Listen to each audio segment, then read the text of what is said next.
Então, pessoal, vamos falar um pouquinho agora sobre interseção de retas. Vamos lá, vamos entender o que acontece aqui.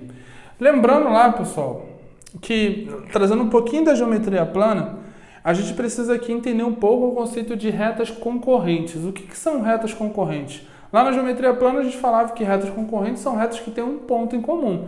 E não diferente, isso vai acontecer aqui na geometria analítica também. Só que agora a gente vai analisar pela perspectiva da equação da reta. Quando a gente fala ponto na geometria plana é uma coisa, mas como falamos ponto aqui, ele toma uma amplitude maior na geometria analítica pelo estudo maior em cima do ponto. Então, olha só, eu tenho duas retas aqui, ó, RS, no nosso sistema cartesiano, e essas duas retas se encontram num ponto P. Então, eu posso dizer que esse ponto P é o ponto de interseção de duas retas concorrentes R e S. R e S são dois pontos. O que isso quer dizer para a gente? Que na equação da reta, tanto de R quanto de S, o ponto P, ele respeita a condição da equação. Então, ou seja, eles possuem um ponto. Vamos imaginar aqui que o ponto seja 1 e 5, ou seja, o ponto 1 e 5 pertence tanto para a reta R quanto para a reta S.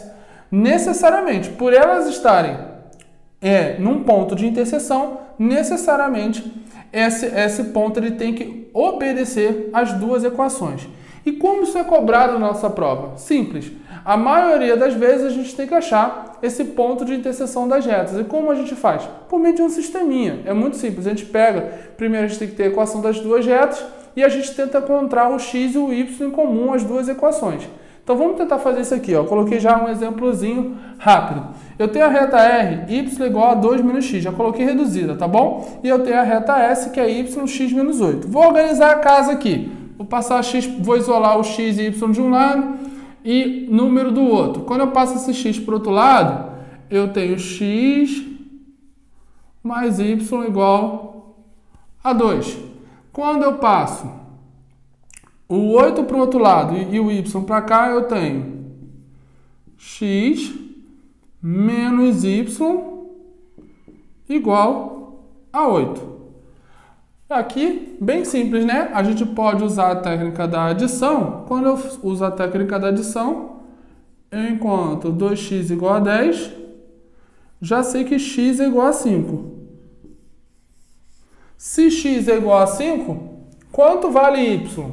Espera aí, se x é igual a 5 e y é 2 menos x, então y é igual a 2 menos x, y é igual a 2 menos 5, logo, y é igual a menos 3. O que eu estou achando aqui agora, pessoal?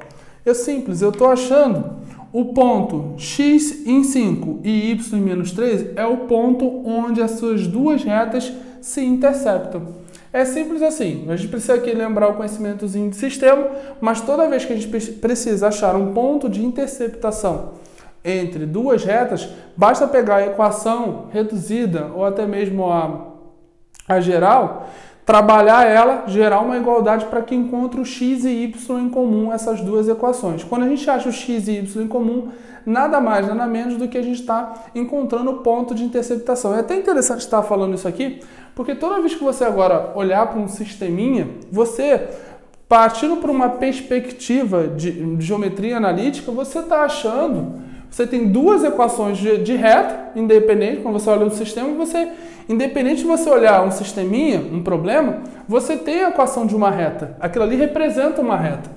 Então eu tenho duas aqui, equações de reta, onde quando eu resolvo o sistema, nada mais, nada menos do que eu estou achando o ponto de interceptação. Então agora quando você chegar lá na matemática básica, olhar um sistema, você fala, pô, a representação geométrica disso aqui pode ser uma reta, e na verdade eu estou achando um ponto de interceptação. Continua comigo, a gente vai fazer mais uma questãozinha de interceptação. Tamo junto.